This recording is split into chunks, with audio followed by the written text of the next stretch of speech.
A topic of discussion that invariably arises among equestrians of all walks of life everywhere is whether to use a bit or go bitless. And if you do use a bit, what kind should you use? And if you go bitless, what specialized headgear should you run off and get? But before we all go running out to the nearest tack store to waste some of our hard-earned money on the latest gadgets, even though I know we all need more horse treats, but let's just take a minute to think about it, since everybody loves to have this talk.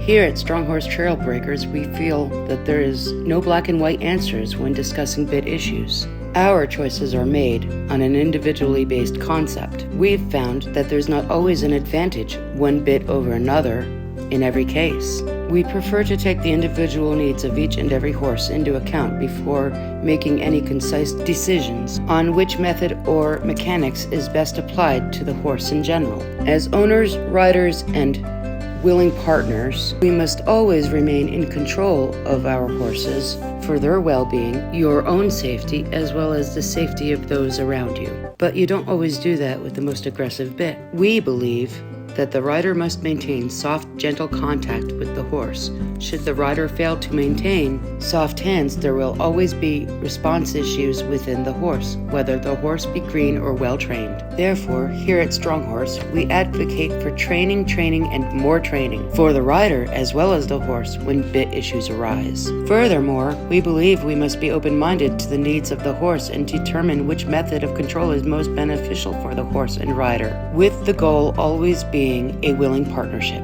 In so doing, we must take into account all variables. We must ask, why is the horse demonstrating issues under normal bit use? Has there been complete health and dental checks? Is the horse free from any points or other dental problems? Does the horse display clear objections to pull and facial pressures brought on by headgear or leverage devices? Could the rider be hanging on too tightly on the bit or applying too much lateral pressures? Is the rider maintaining gentle, steady contact, or is he tugging unpleasantly? As we continue to appraise the horse and his issues, we must also be aware that the horse too has preferences. A horse that does not do well in a leverage bit may be just as objectionable to the bitless bridle, as both devices create similar pressure to the poll and facial nerves. However, that same horse may very well go quite happily in a gentle schooling snaffle, as the pressure of a snaffle rests mainly upon the tongue and bars of the mouth, and not on the poll or facial nerves.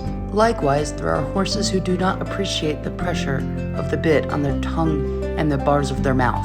Therefore, before you go jumping on any single bandwagon, do your research and take into account the needs and preferences of your horse. And remember, no matter what kind of bit or bitless gadget you use, it all comes down to soft hands. No bit or bitless bridle will make your horse happier than when you've trained yourself to have soft and gentle hands. Your strong horse deserves it. For more from Strong Horse Trail Breakers, be sure to like, share, and subscribe. And don't forget, your comments are important to us.